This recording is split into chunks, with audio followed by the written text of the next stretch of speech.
For the millions of residents along the Gulf Coast, their anger and frustration is centered on BP and its CEO.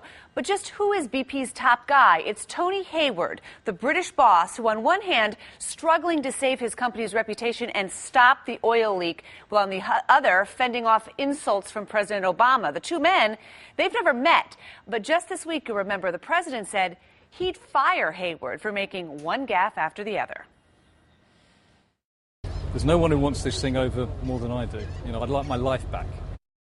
He wants his life back. He also famously said that the ocean is really big, and in the scope of that oil spill, that was not something that went over well with his critics. But aside from his penchant for saying the wrong thing at the wrong time, what else do we know about Tony Hayward? He grew up outside London and rose through the ranks at BP, starting in 1982 as a geologist on a rig in the North Sea. By 1997, he had made the executive committee, and in May of 2007, Tony Hayward became CEO.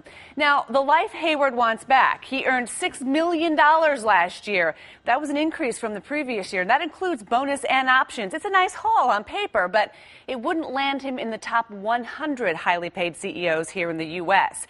But his days at the top, well, they could be numbered. The odds makers across the pond, they put the odds that he'll make it to the end of the year at just 6-4.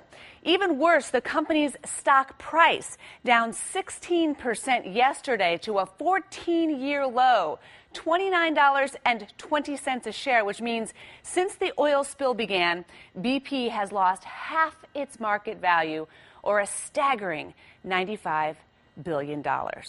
Christine Romans, CNN, New York.